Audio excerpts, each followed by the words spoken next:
direkam ada nggak? Ada. Bagi saya. Jamaah. Ayo dong. Assalamualaikum warahmatullahi wabarakatuh. Waalaikumsalam warahmatullahi wabarakatuh. Jamaah. Oh, jamaah.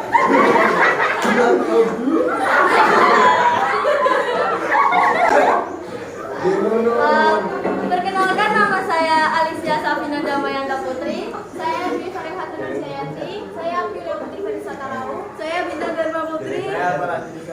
Saya Abid Nalon Naja. Oke, sebelum kita memulai ada hadis yang berkata, apabila engkau sedang duduk mendengarkan orang lain, hendaknya engkau bersemangat mendengar melebihi semangat engkau berbicara. Belajarlah menjadi pendengar yang baik sebagaimana engkau belajar menjadi pembicara yang baik. Janganlah engkau memotong pembicaraan orang lain. Al-Mutahah halaman 72. Kami akan mempresentasikan cabang iman yang berhubungan dengan perbuatan dan anggota badan. Iman adalah sesuatu yang abstrak dan sangat sulit diukur. Iman bukan saja sekedar terucap pengakuan seseorang melalui lisan yang mengatakan bahwa ia beriman, karena bisa saja orang munafik memprovokasikan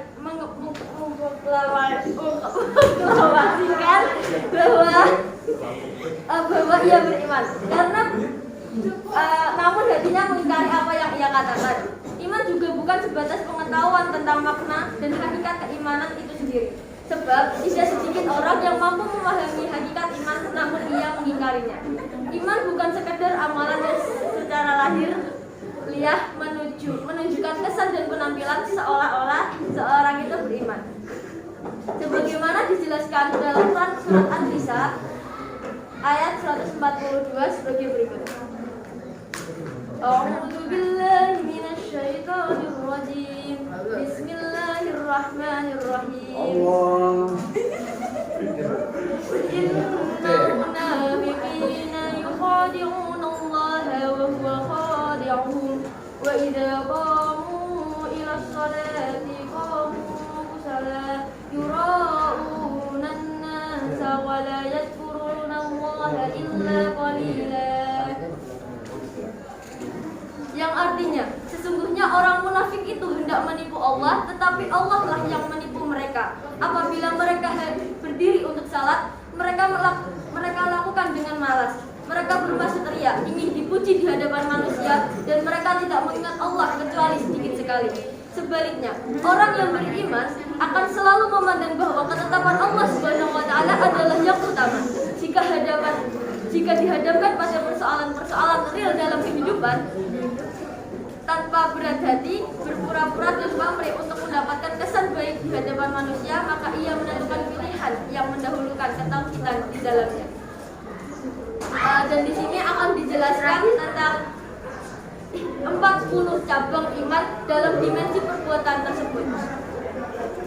Pertama, yaitu bersuci atau taharah termasuk di dalamnya kecuali badan, kesucian badan, pakaian, dan tempat tinggal, seperti mandi besar setelah haid bagi perempuan atau yang junub, berganti pakaian yang terkena najis, dan wudhu sebelum melakukan sholat.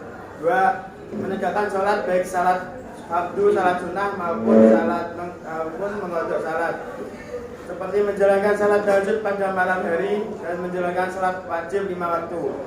3. Sedekah pada fakir miskin dan yakin membayar zakat fitrah dan zakat mal, memuliakan tamu serta membebaskan budak, seperti memberikan santunan pada anak yatim, membayar zakat fitrah saat menjelang Idul Fitri, dan memberi bantuan seikhlasnya kepada orang yang kurang mampu.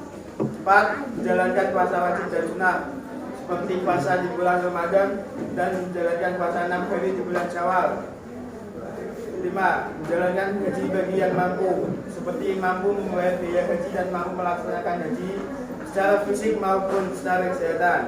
6. Beriktikaf di dalam masjid, termasuk di antaranya adalah mencari Lailatul Qadar, seperti memperbanyak salat, zikir, dan membaca Al-Quran. 7. Menjaga agama dan bersedia meninggalkan rumah untuk berhijrah beberapa waktu tertentu, seperti berhijrah dan dan berusaha menjadi pribadi yang pemaaf. 8. Menyempurnakan dan menunaikan nazar. Misalnya, aku bernazar untuk puasa selama 3 hari apabila saya mendapat nilai 100 dalam ujian matematika. 9. Menyempurnakan dan menunaikan sumpah. Bersumpah atau akan kebenaran yang terjadi sebenarnya. 10. Menyempurnakan dan menunaikan kafarat, seperti memberi makan 10 kali miskin, membebaskan budak, dan berpuasa 3 hari. 11. Menutup aurat ketika sedang sholat maupun tidak sholat. Memakai pakaian yang tidak berat dan tidak membentuk lekuk tubuh. 12. Melaksanakan kurban seperti berkurban pada saat Idul Adha.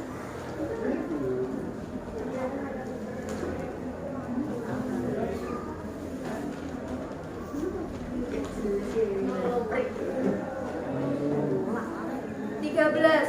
Mengurus perawatan jenazah seperti memandikan, menyalati dan mengubur jenazah. 14. Menunaikan dan membayar hutang seperti membayar hutang dan tidak pura-pura lupa.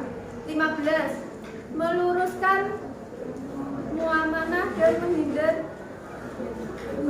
menghindari riba seperti menjadi penjual yang jujur. 16. Menjadi saksi yang adil dan tidak menutupi kebenaran seperti menjadi saksi yang jujur. 17. Menikah untuk menghindari diri dari perbuatan keji dan haram seperti menjaga kehormatan diri dan kemaluan. 18. Menunaikan hak keluarga dan sanak kerabat serta hak hamba senaya seperti amanah dan bertanggung jawab. 19. Berbagi dan menunaikan hak orang tua seperti menjadi anak yang baik. 20. Mendidik anak-anak dengan pola asuh dan pola didik yang baik seperti menjalankan kewajiban sebagai orang tua. Menjalin silaturahmi seperti menghindari permusuhan. 22. Taat dan patuh kepada orang tua yang dituakan dalam agama seperti menjaga tata krama. 23. Menaati hakim atau pemerintahan dengan catatan tidak melanggar syariat seperti memperbaiki sistem pemerintahan. 24. Mendukung seorang yang bergerak dalam kebenaran seperti membela dan menegakkan kebenaran ataupun kebaikan. 25. Menaati hakim atau pemerintahan dengan catatan tidak melanggar syariat seperti tidak melanggar peraturan hukum pemerintah Indonesia yang sudah disahkan. 26. Memperbaiki hubungan amalah dengan sesama seperti memberikan upah pada pekerja. 27. Menolong orang lain dalam kebaikan seperti membantu teman belajar. 28. Amar ma'ruf nahi munkar seperti mencegah keinginan teman untuk menyontek. 29. Menegakkan hukum orang seperti mendengarkan diri sendiri dan teman dekat tentang tidak diperbolehkannya melakukan zina. 30.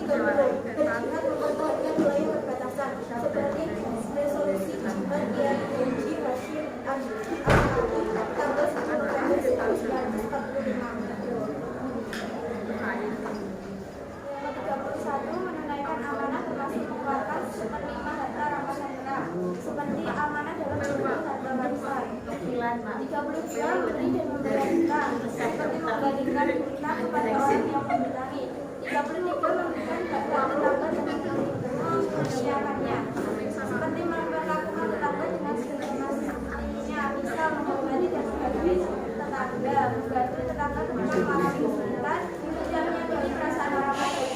34. Mencari harta dengan cara yang halal seperti bekerja dengan cara halal dengan tidak melakukan apa yang Allah haramkan demi mendapatkan harta yang berkah. 35. Menyediakan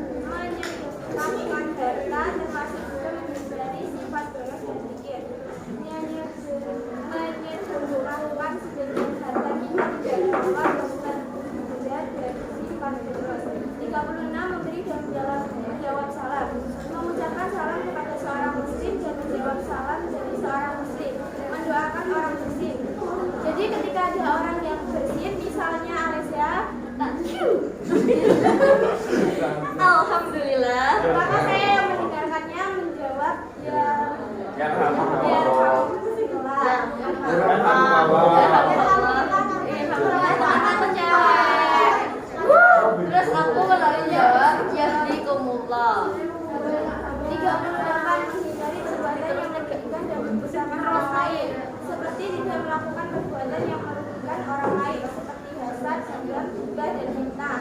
39. Menghindari permainan dan gurau, tidak mengada-ngada atau menjadikan seseorang demi menghindar nyawa orang lain.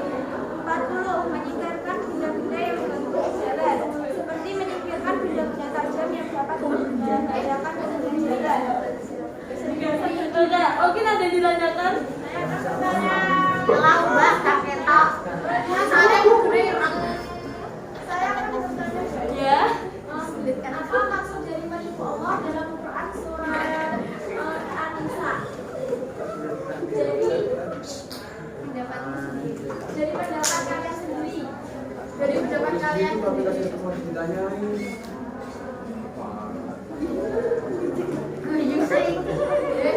Ada bertanya ketika teman presentasi.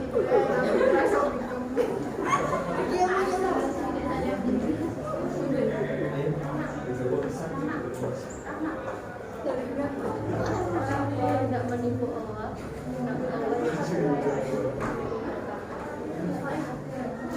Oh, gini. Menurut kami ya, ini salah atau benar mohon dikoreksi kembali. Sesungguhnya orang munafik itu hendak menipu Allah, tetapi Allah lah yang menipu mereka. Nah, orang munafik itu menipu Allah dengan cara yaitu mereka kayak sholat gitu, padahal mereka melakukannya dengan tidak ikhlas dan malas. Bisa diterima? Boleh silahkan. Yang belakang dulu ya, Mbak. Apa keutamaan dari malam raya Ramadan? Monggo Mbak.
Bisa dijawab.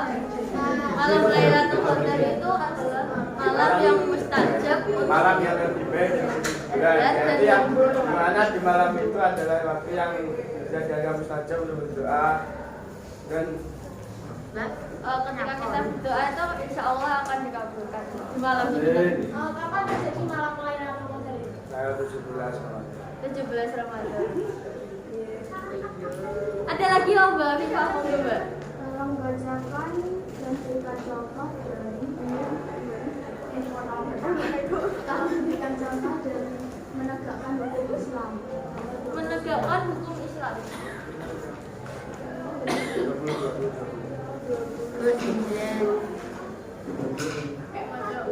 Menegakkan hukum Islam.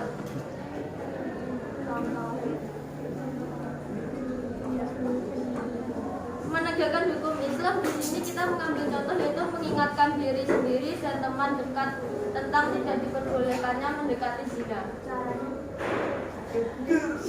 Ngeri, woy. Caranya ingat cair. Pecah nih. Kalau dari kita ya kita ingatkan saja selagi itu mereka mendengarkannya. Kalau tidak didengar ya udah, untuk apa sih kita mengingatkan orang yang tidak ingin diingatkan? Tolong tepuk tangannya. Terus ya kita ingatkan dia dengan contoh nih ya. Contoh. Kau gak boleh mendekati zina. Contoh zina yang paling kecil itu apa? Pacaran. Semua tahu lah ya. Ayo, siapa yang pacaran? Pacaran nih zina kecil. Gimana? Besar. Ya itu bukan, itu takrobunya, malah takrobunya di situ.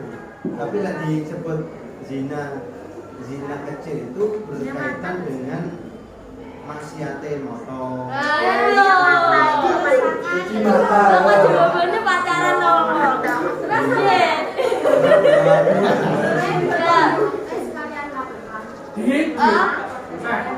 Udah untuk beberapa contoh kecilnya itu untuk diri sendiri. Kita harus ingat bahwa diri kita sendiri itu juga harus bisa menjadi cerminan untuk orang lain. Dalam artian kalau diri kita sendiri aja tidak bisa menjaga mata, diri kita sendiri saja tidak bisa menjaga perbuatan kita untuk tidak selalu dekat dengan lawan jenis ataupun perbuatan-perbuatan yang lain. Untuk apa bagaimana cara kita mengingatkan orang lain? Kalau kita mengingatkan orang lain dengan keadaan kita yang masih seperti itu, maka kita akan diputar balikan faktanya. Jadi contohnya itu dari diri kita sendiri dulu, baru kita mengingatkan ke orang lain. Mungkin ada yang bertanya lagi. Boleh silakan.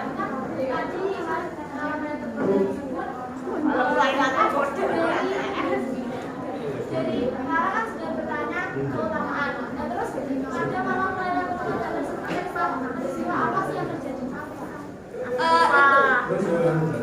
Itu Quran lahirnya.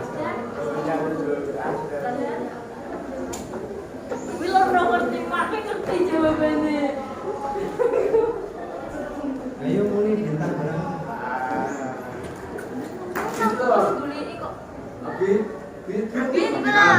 Wah, saya sangat tidak tahu doang.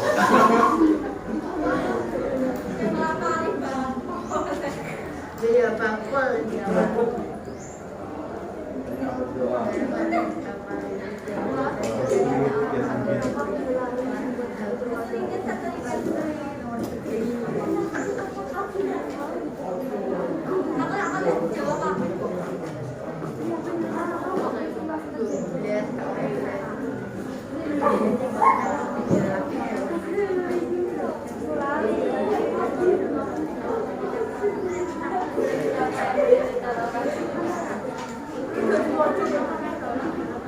Siapa yang mendarat? Jawabannya barang siapa yang menyuruh.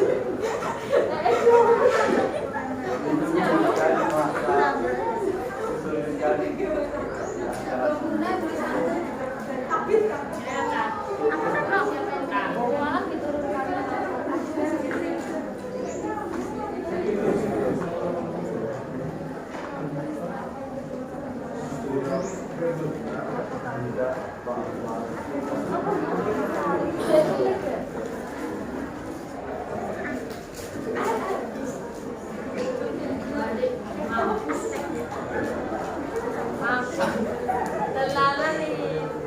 Aku nggak mau bersama.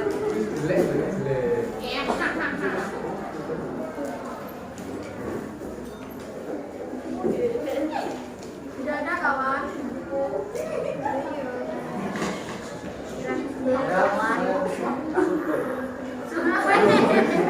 Saya tuh survei. Udah lama tidak. Pertanyaan harus sampai buku nggak sih dari tadi? Karena kita mau menanyakan tadi yang di awal disanggah karena tidak dari buku.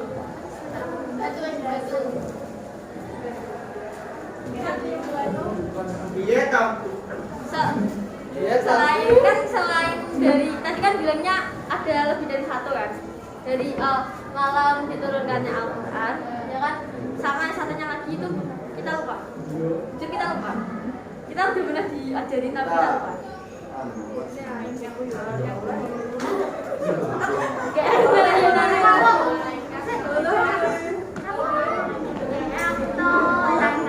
Benar yang satunya ini belum terjawab.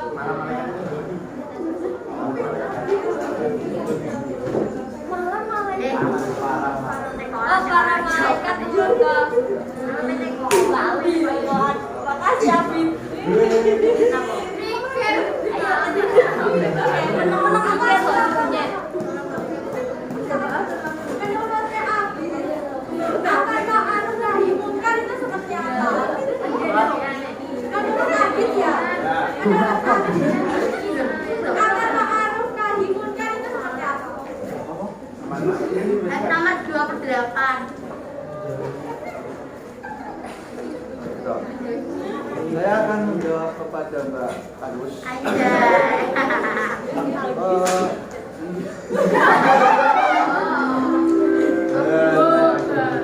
Sebentar.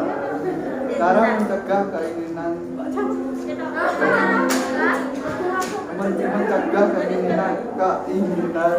teman untuk menyontek.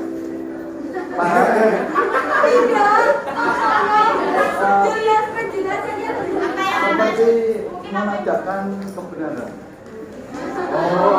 Paham kan? Boleh dicatat. Oke, sekian presentasi dari kami. Mohon maaf jika ada kesalahan. Dan lain kali jangan banyak tanya ya kayak dulu. Oke.